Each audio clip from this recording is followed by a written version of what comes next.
I'll tell you what, I have been using these LEWS SC600s for 6 months now, and a bunch of you guys have asked for a follow-up video to my initial review video. I'm going to do that today. As soon as I get this fish in, I'm going to give you the scoop on what I think about these reels.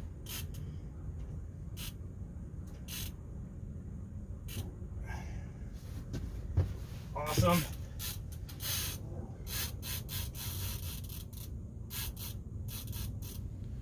This production is being brought to you by Battery Outfitters. With locations all over the Mid-South, they are your neighborhood battery store. Would you hurry up? I'm trying to shoot a real review video. Sort of. There we go. He's coming up. Coming up.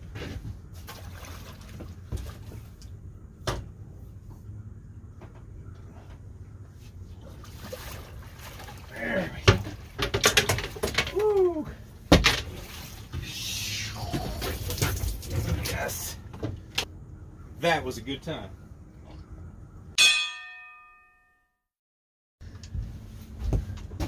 Okay, let me replace that bait with another one just like it.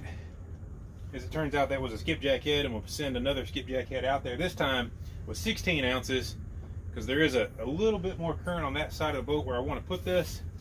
I'm going to send it out there with this heavy action rod, and then we'll get to this review.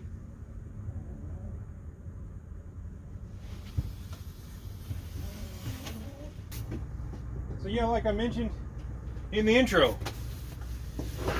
for right at 6 months now, I've been using the LEWS SC600. LEWS didn't send me these reels. I just bought them on a whim. I stumbled across them, and I paid up for them. So I don't really care what LEWS thinks about this review. So you're going to get the nitty-gritty, the down and dirty, but there's not that much dirty to talk about, because the reality is it's been a really good experience. After 6 months, I've had 0 failures. I haven't even seen much wear. There was one negative thing that I came across, and we'll get to that. But first up, casting. Not only do they feel amazingly smooth, but let me tell you one of the, to me, the most impressive things about the way they cast. I mean, I'm not saying, I wouldn't say that they cast farther than anything else I've ever used, because they don't. But they are very smooth, they're confidence inspiring. But what's super impressive about them is what I would call their spool control. The control that you have over your cast is unbelievable. I've never had a round reel that felt so good when it came to dial in the spool speed on this tensioning knob. I believe it has a magnetic braking system in it. I'll be honest, I haven't even looked at the manual on them. I do believe they have magnetic cast control in there, as well as just tension on the spool itself. That's certainly what it feels like. It's beyond impressive the way you can control the speed of this spool. I have a bunch of the Rover round reels, which you may be able to see. There is one in use on a light action rod over here. You know what? They've done good for me. I've caught 1 million fish on them. You can control the spool, but nothing like this. I would say if you're a person who's had trouble with backlashes, or if you're newer to bait casters, particularly round bait casters, if you're concerned with backlash, I can't imagine a reel that's got better spool control than this one, just based on the way it feels. I mean, it's really impressive. Hey, I got another takedown. It's a little bitty one. It's on a light action rod. Tiny little bait.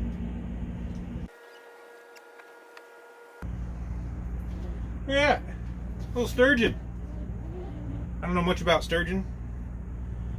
I believe this is a pallid sturgeon, I think. I don't catch too many of these. I think this may be only the 3rd or 4th one I've ever caught. That's pretty cool. Certainly not what I expected to catch. Anyway, back to it. Spool control is amazing. They cast plenty smooth. They cast plenty far. All that's dandy. I'd give that a 10 out of 10 easily. Next up, drag. I'm not gonna lie, there's been some times I've kind of questioned whether or not I was gonna get along with the drag on this reel. Maybe I've been running a little tighter lately than what I have in the past, and maybe that's why it's not what I would call perfectly smooth slip at times. But there again, maybe the drag needed to break in a little bit, because it does seem to be better now than when I first started using the reels. I've caught a lot of big fish on these reels, you know, tons of 20s, 30s, 40s, and I don't know, half a dozen in the 50s, upper 50s. I'm not sure if I've caught any in the 60s on it yet. I don't know, that last fish, I mean, this is the one I caught it on, medium heavy ripping lips, and this reel, the drag was good, but I wouldn't call it perfect. Right now I'm going to give it an 8 out of 10 for drag. Maybe I'll do a 1-year review and we'll see if that changes. Capacity on it has been, I would call it on par with what they rate it for. It's been great. I've cut a lot of line off these reels. Typically every trip that I go on, I completely re-rig everything, and I usually cut off about 4 foot to maybe 5 foot of braid every time I re-rig. That stuff that's, you know, out there touching bottom and hitting the rocks and stuff, I always cut it off. But the capacity is still doing real well. It holds plenty for me. I get a lot of questions about that. People are used to bigger round reels like the 7000 series Abus. I don't get it, man. I don't know why you would need more than a 6000 series, but whatever. You know, I don't really see a reason to drag this video out any longer than necessary, so let me get to the one negative that I have seen thus far. And it's something that I kind of touched on in the initial review video, I believe. In that video, I know I said I hated these knobs. After some use, I don't hate them. I don't love them. I do wish they were like a broader, more of a paddle style knob than just a round knob. But they're holding up good. The foam feels really good other than its general shape. But my negative is this handle. They certainly didn't go all out on this handle. It's just a stamped out piece of aluminum. They at least rounded it off a little bit. But I feel like it should be thicker by about 50%. Would probably be a good call. I have had this, not really fail, but in a tournament back during the summer, we were using these for suspending big baits off the side of a boat. It worked really well for us in that tournament. We kind of beat them up that day because, you know, in a tournament it's hectic, you're in a hurry, you know, you're not exactly being delicate on your equipment sometimes. I don't know if they got kicked or what, but one of these bent like pretty significantly and then actually came loose on the shaft here where it comes out of the reel. I don't even know if we noticed it during the day, but I noticed it the next time I re-rigged. I've never seen a handle bend like that. You know, even on the Rovers, which, let's see, I don't know. Yeah, the Rover handle I believe is thicker than this one. You know, maybe only by 1 mil or so or less, but I've never seen one bend.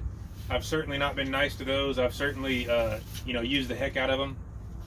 So that'd be the one downer, would be the handle and knob combination.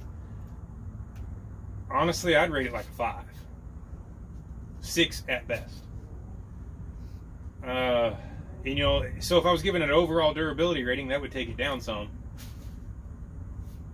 At this point, I'd have to give overall durability somewhere around an 8, just because the rest of the reel seems to be doing phenomenal. I can literally tell no difference now from when they were brand new when it comes to durability. They're not getting gritty, they're not grinding, they're not making noise. They're amazingly smooth. By far the smoothest reel that I've owned in this class. So there you have it, guys. 6 months with the LEWS SC600. That's what I think about them. Ranging in price from about 80 to 100, depending on when and where you buy them. I think they're well worth the money. I certainly wouldn't consider spending 50% more or twice as much on some of these other reels that a lot of you guys were basically sending me hate mail over in my initial review video. I don't get that. Why some people are so insecure about what they spend their money on. Not all of us want to spend top dollar on every single piece of equipment that we buy. In this case, I need a lot of reels because I run a lot of different rigs and do a lot of different types of catfishing, and it benefits me to have more reels that aren't necessarily the most expensive option than it does to have less reels that are the, you know, the highest end thing that you can buy. But that's how I feel about it. Let me know what you guys think in the comments below. If you've tried them since my initial review video, or if this video helped you out, whatever you got on your mind, just drop it down there, and I'll see you in the next one.